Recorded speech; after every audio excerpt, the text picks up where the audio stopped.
Hello children, this is Ipshita Gangopadhyay, teacher from Trinity International School. Students, we have already completed with our first geography chapter, that is the geographical features.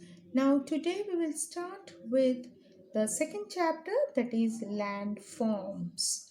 Now first you need to know what is landforms. Landforms are the visible features of the land ranging from lofty mountain ranges, plateau, deserts to coastal plains. Now, what is the meaning of this landforms? Landforms means the forms of land. मतलब land के जो अलग अलग shapes है उसे हम कहते हैं लैंड फॉर्म्स। जो शेप्स है कि फॉर्मेशन है, लैंड जब अलग अलग टाइप का फॉर्मेशन फॉर्म करता है तो उसे हम लैंड फॉर्म्स कहते हैं। तो क्या क्या लैंड फॉर्म्स है हमारे यहाँ पे? So the land forms are, देखिए, लैंड माउंटेन में भी फॉर्म करता है, valley, plateaus, desert and coastal plains. So in this chapter we will learn about the different landforms. तो हम इस चैप्टर में ये अलग अलग लैंडफॉर्म्स के बारे में पढ़ेंगे, ठीक है। तो आज हम फर्स्ट में स्टार्ट करेंगे माउंटेन से। सबसे पहले हमको ये देखना है कि ये लैंडफॉर्म्स होता कैसे है, कैसे ये सब ज़मीन जो है, लैंड जो है, वो कैसे माउंटेन में कन्वर्ट हो जाता है, कैसे वैली में कन्वर्ट हो जाता है, प्लेट्यू में कन्वर्ट हो जाता है, डेजर्ट में, कोस्टल प्लेन में। तो इसके लिए कुछ तो फोर्सेस है वो जो ये लैंड को ये सब चीज़ों में कन्वर्ट करता है। तो first we will see which are the different forces which make this land into these forms. Now, endogenous and exogenous forces. So अभी मैंने आपको बताया था कि लैंड जो है वो कैसे डिफरेंट फॉर्म्स में बनता है, वो because of this two forces, that is endogenous and exogenous. Now what is endogenous and exogenous, that we will study. These landforms have been created over a long period of time as a result of the natural forces affecting the earth. So these forces are of two different types. So these exogenous and the endogenous forces are natural forces. ये nature का ही forces है जिसके लिए हमको different different landforms दिखाई देते हैं। So what is endogenic forces? The forces that originate from within the earth are called endogenic forces.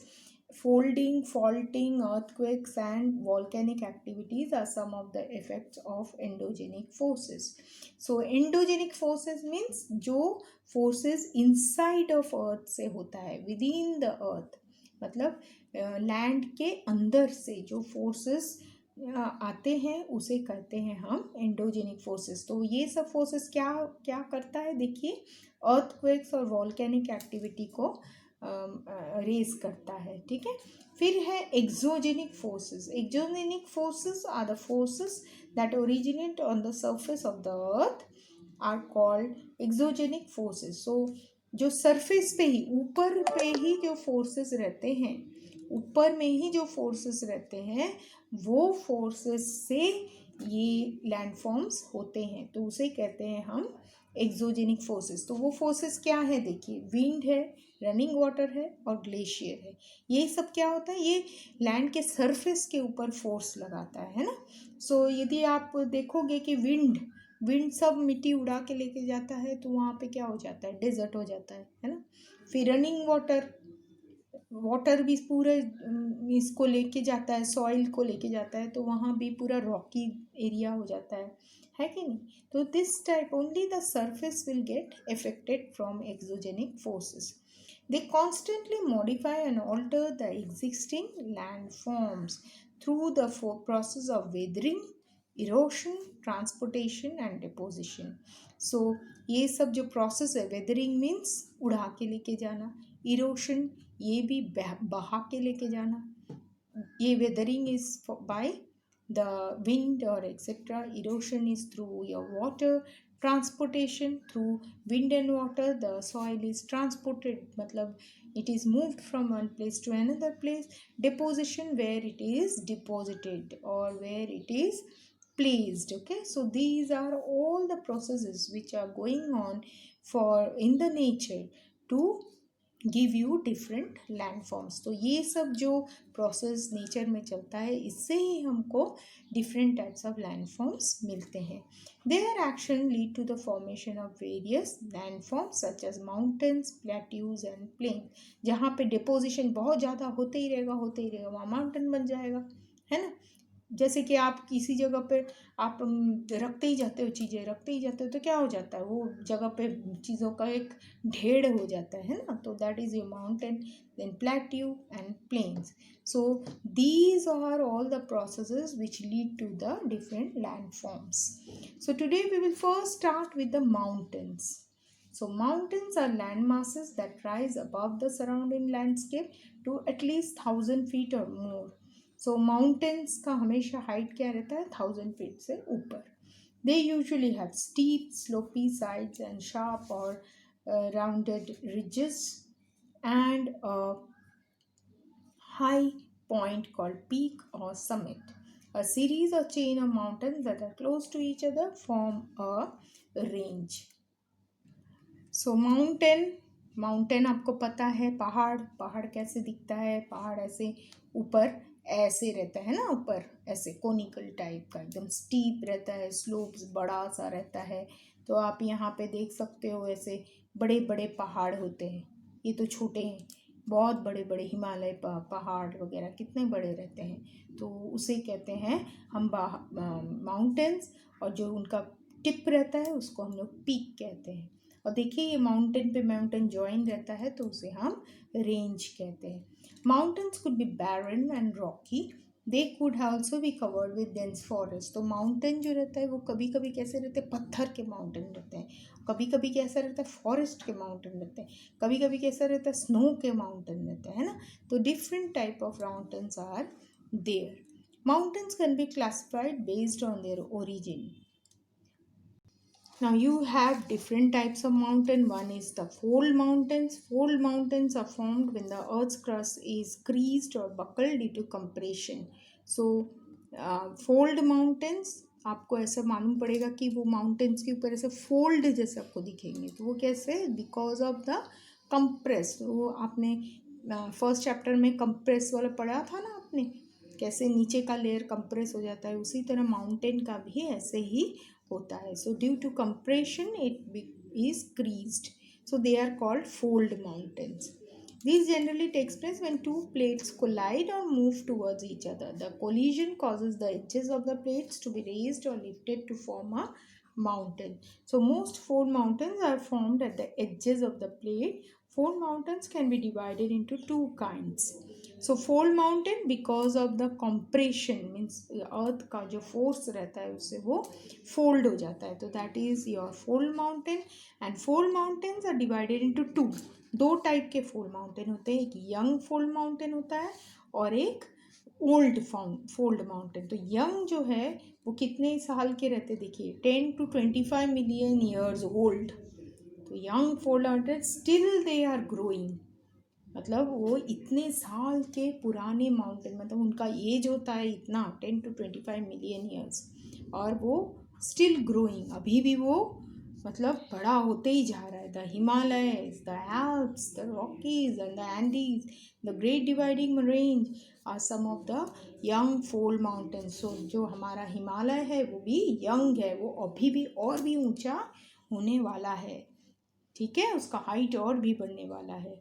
So these are young fold mountains. Some of the unique features of these young fold mountains are faulting, complex rock folds, volcanic activities, erosion, quadrillar formation, and weathering due to wind, ice, or running water. Most of these mountains can be identified the presence of glacier-capped elevated peaks. तो mostly ये जो young fold mountain है ये अभी भी grow हो रहा है, तो ग्रो हो रहा है तो बहुत ऊंचे होते हैं, और ऊंचे हो रहे हैं तो उसका हमेशा कैसे पता चलेगा कि ये यंग फोल्ड माउंटेन है, क्योंकि उनके जो पीक है उसमें आपको आइस दिखाई देंगे। ठीक है। फिर है ओल्ड फोल्ड माउंटेन, मतलब ये माउंटेन्स जो है ये कितने एज के हैं देखिए, it is more than 200 million old. The Urals, the Appalachians and the Aravallis are some example of old fold mountains. They are characterized by relic plateaus, sculptured domes, accordant summits, and irregular peak levels. All these features are resulted on account of erosion. So old fold mountains are now not, they are not what? They are not growing now.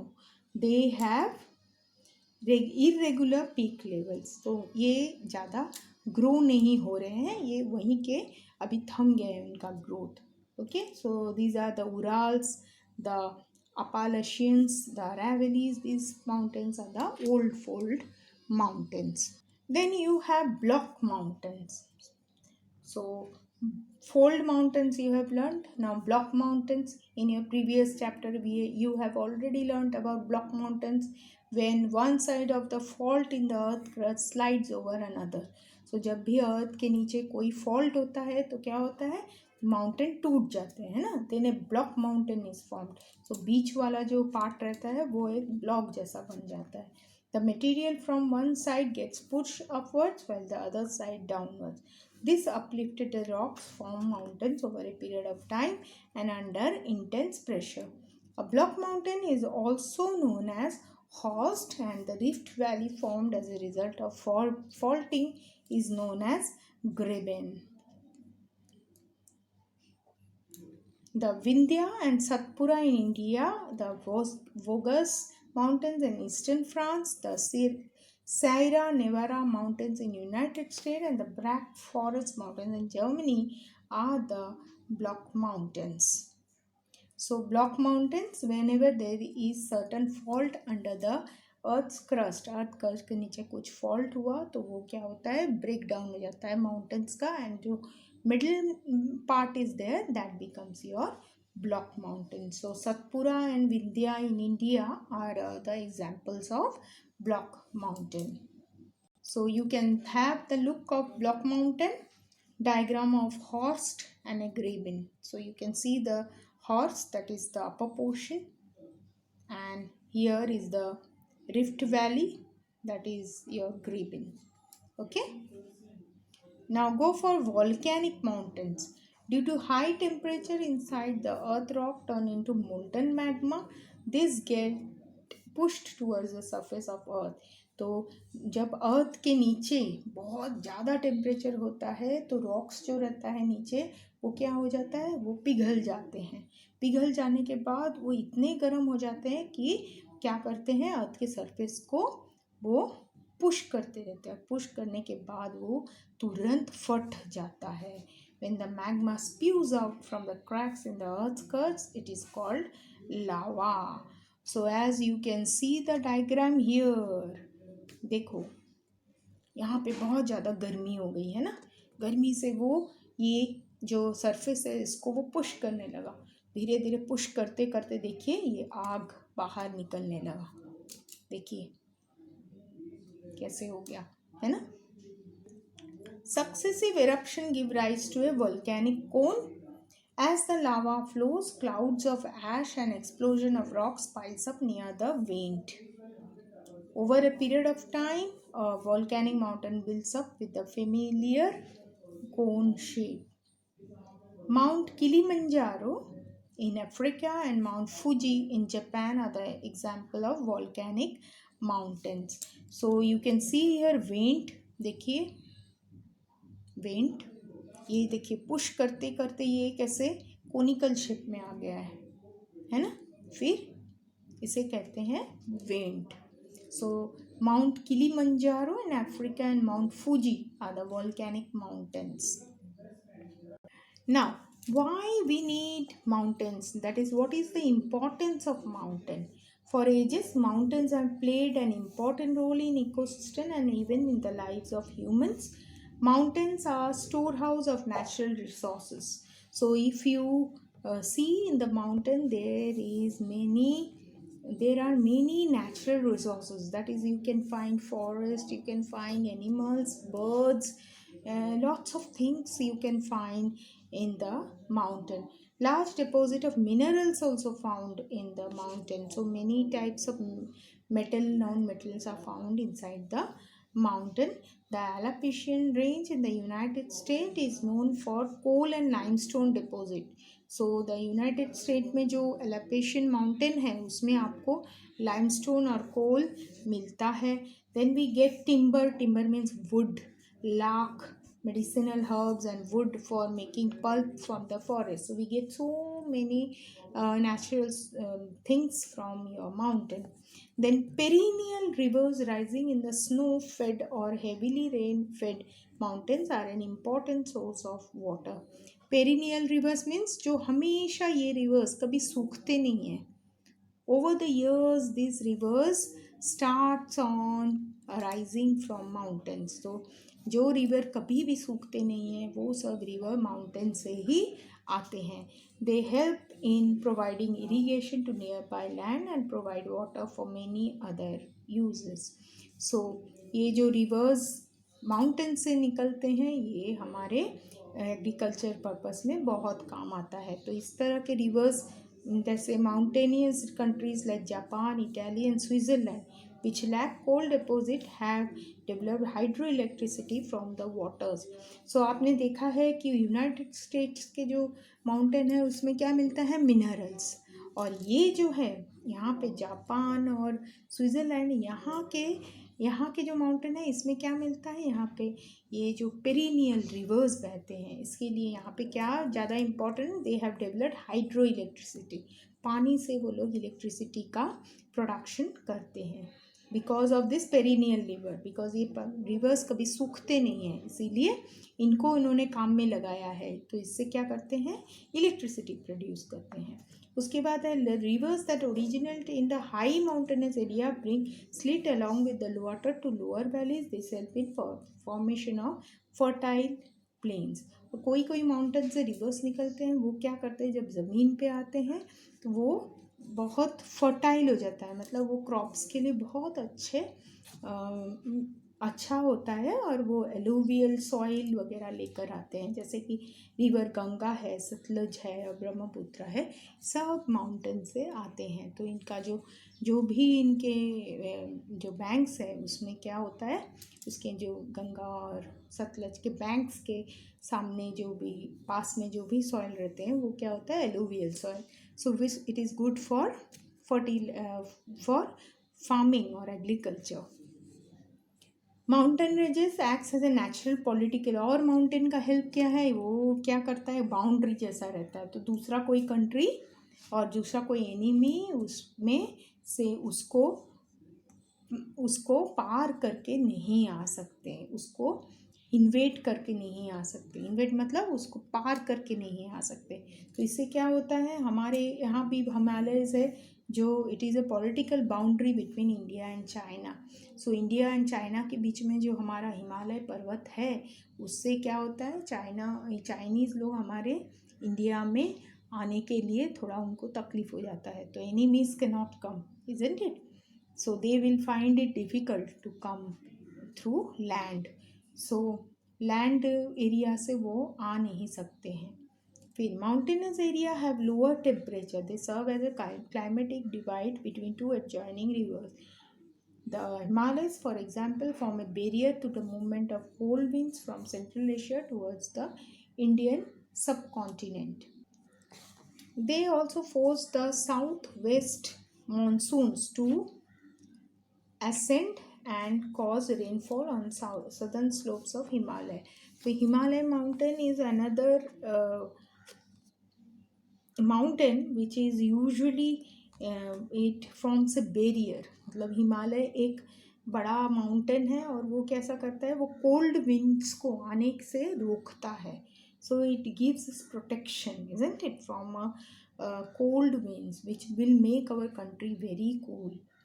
तो बहुत ज़्यादा ठंडी हमारे country में नहीं आना चाहिए। इसीलिए इसका मेन रीज़न है हिमालयस हमारे इंडिया को ब्लॉक करके खड़ा है, इसीलिए सब बहुत ज़्यादा भी कोल्ड विंड्स हमारे कंट्री में आ नहीं पाते हैं। The pleasant climate and the beautiful scenery of the mountains have led to the development as centres of tourist attraction. Tourism and hotel industry gets an additional boost in their economy in such regions. Shimla, Nainital, Mussoorie and Srinagar are some of the important hill stations in India which attract tourists from all over the world. और फिर mountain से और एक क्या होता है, mountain is very pleasant climate, mountain area has very pleasant climate and beautiful sceneries. So mountain area serve as an tourist place. So लोग क्या करते हैं, माउंटेन एरिया में घूमने के लिए रह जाते हैं. इससे क्या होता है, टूरिज़्म को और होटल इंडस्ट्री को बूस्टिंग मिलता है. टूरिज़्म और होटल इंडस्ट्री से का बिजनेस चल सकता है ना. तो माउंटेन देखिए, तो इम्पोर्टेंस ऑफ माउंटेन, कितना माउंटेन से कितना हमको फ़ायदा है. एक तो माउंटेन से मिनरल्स मिलता है, माउंटेन से फॉरेस्ट के बहुत सारे चीज़ें मिलते हैं. देन रिवर्स जो कि कभी सूखता नहीं है, वो रिवर्स से हमको पानी मिलता है. Then they give us a fertile soil for agriculture. Then mountains acts as a barrier for the cold climate. Then also it is helpful for protection from enemies, and also it gives a boost to tourism and hotel industry. So these are the different points related to mountains. So आपने mountains के different types of mountains के बारे में पढ़ा, mountain कैसे होता है ये भी पढ़ा आपने, और इम्पोर्टेंस ऑफ माउंटेन भी पढ़ा है. Okay, so next time we will learn about the other land form, that is valley and plain. So please read the mountain part of this chapter and try to give the answers for the questions which are given in your exercise with the help of your answer की. आपको already answer की भेजा गया है, तो आप mountain के बारे में जो भी क्वेश्चन है आप उसको सॉल्व कर सकते हो. So next time we will learn about valleys and plains. Thank you.